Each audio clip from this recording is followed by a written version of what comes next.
Good morning, everybody. It's morning for me. I don't know what time of day you're watching this in, but welcome. Thanks for stopping by and for being interested in my knitting.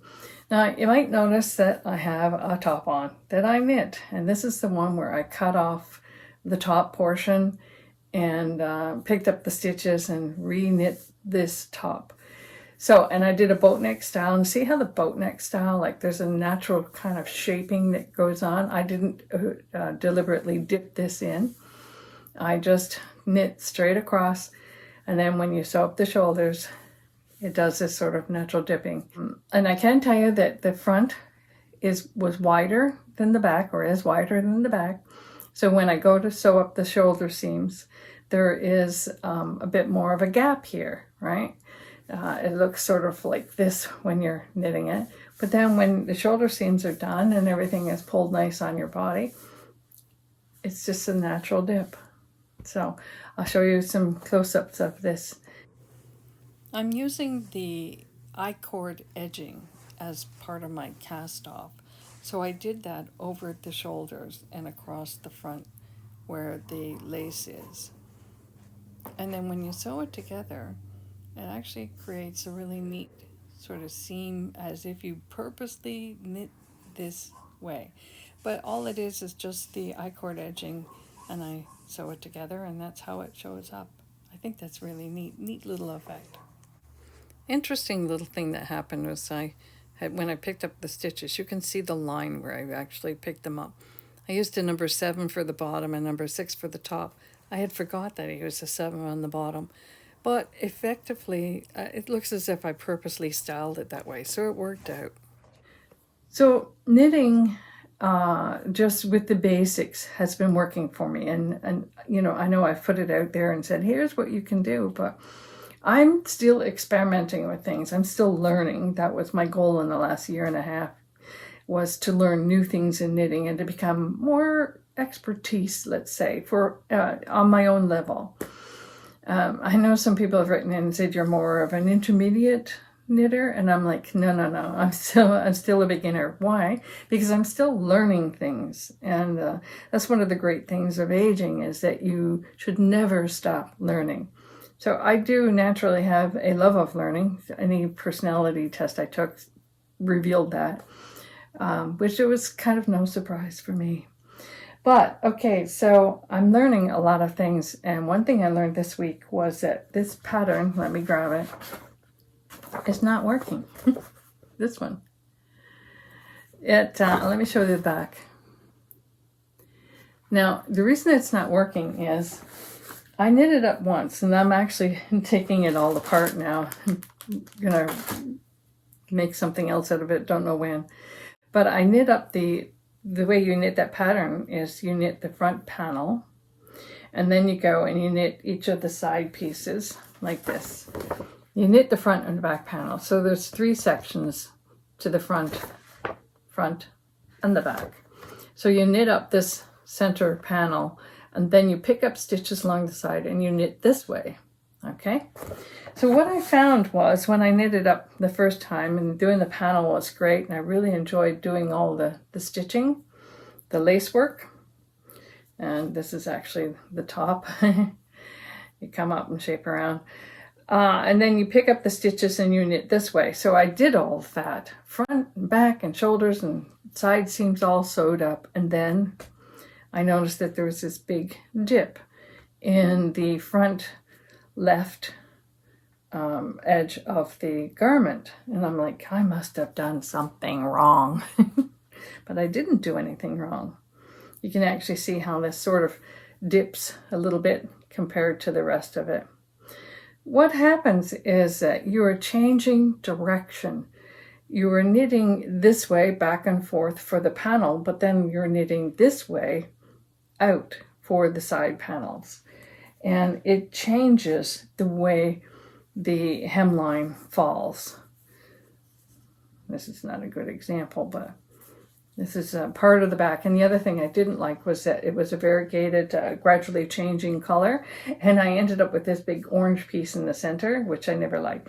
So I finally decided, yep, let's frog the whole thing. Let's get some new balls of wool out of it. not frogging very well. And so I thought, okay, maybe it was the way I knit it. Maybe it was the way I blocked it. Maybe, and that's why I got the dip in the hemline. So I decided to knit it up again. And I was knitting it with, let me grab this, a ball of this, which I have a tutorial coming on how to knit the diamond lace. And I use this. So I was actually knitting up a panel using this. And I couldn't remember at the time where I got this from, but it turns out I do recall. I bought it when I was in Cheektowaga in New York State. And I love this cotton. I bought it because it's so soft. So there's another story with that. So I knit up the panel and I knit up the sides, and I could see that I've got this dip again. Actually, I just was working on the first side, and it said to pick up 100 stitches on the edge. I picked up those 100 stitches. Watch this. Once again, I'm left with a portion of the garment that is longer than the center panel. So I had to take that out. Then I realized it's Ripley. It's like too many stitches for the length of the panel. So I took it all out and I reduced the stitches to 60 stitches along the panel. And then I had this.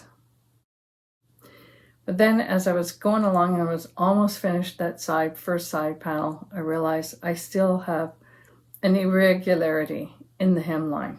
So then I thought, well, what if I look at Unravelry? How many people have actually made this pattern and put in a note? Guess what? One person, one project. And they have one photo, which didn't show the hemline. So then I started really examining this pattern. And look, you can see the hemline changes. Now the girl is standing with her body, slightly tilted to the side.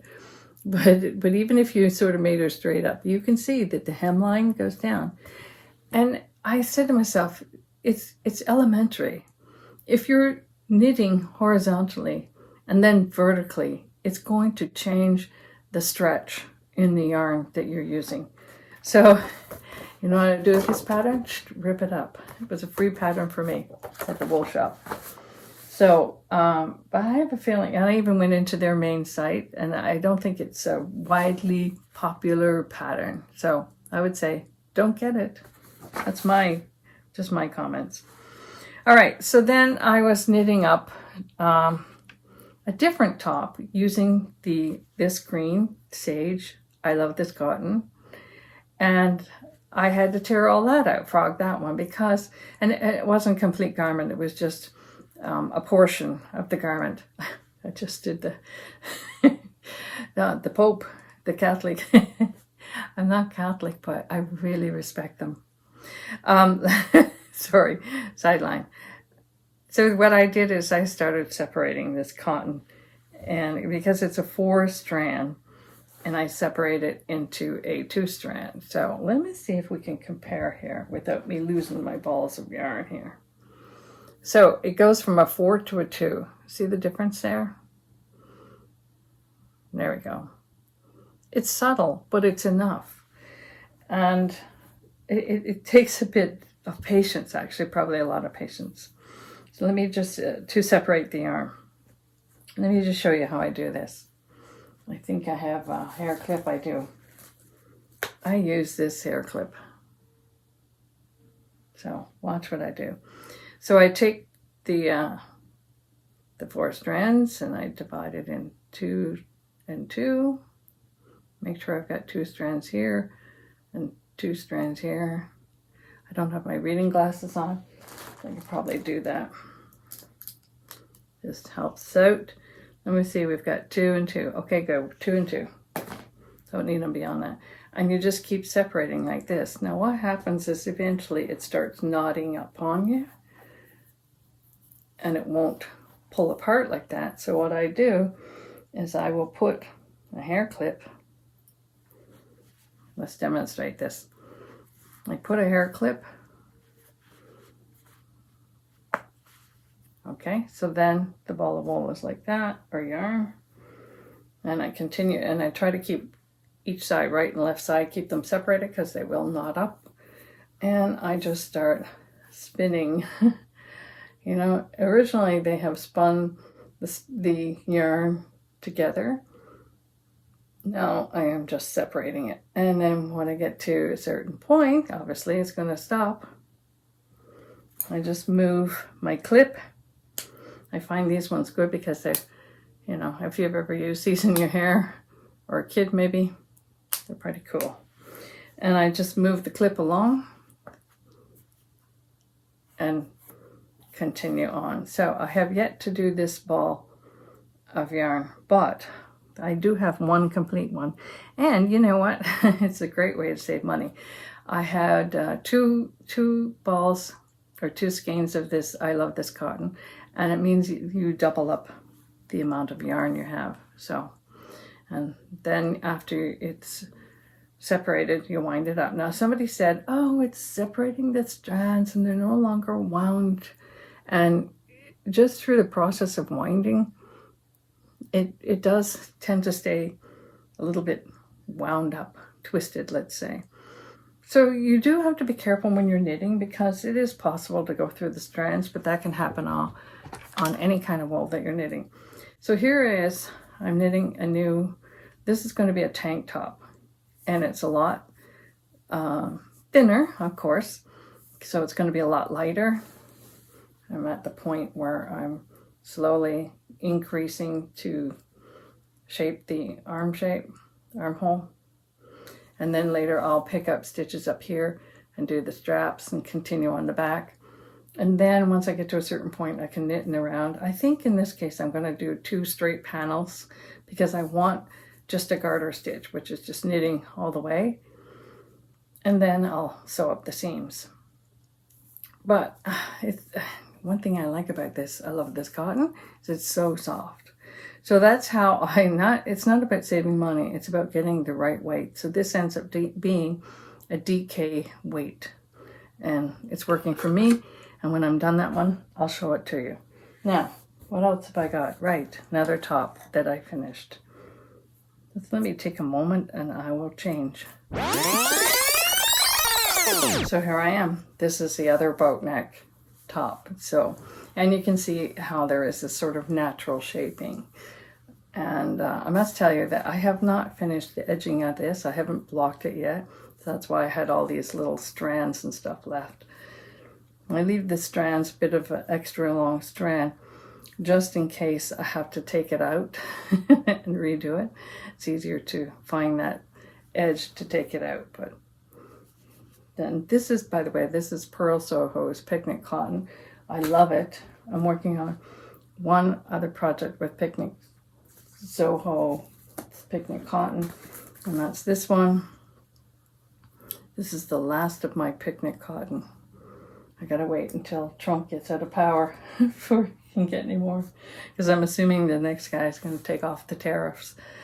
Anyways, okay, so here we are, and again, this is just a bit of styling that I changed up in the yoke area. I did a, what is this? It was a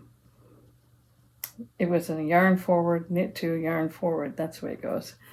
And you know what? With this kind of yarn, all the variegation, the multicolor sort of thing, the pattern gets lost. And even with this one, you don't really notice the pattern because there's this sort of mottled look with the yarn. So I find that if you're going to do a lace pattern or any sort of patterning, it's good to do in a solid color like this. So whether I'll do it with something on that, I don't know. I haven't decided, and that's the fun of it. So all of this to say, I think I've finally reached a place where, yes, I could probably knit any top I want, especially with the cap sleeve. My next one is not going to be a cap sleeve. It's going to be shaped in. This one I had to shape out underneath the arm a little bit. I don't know if you can see that on this one.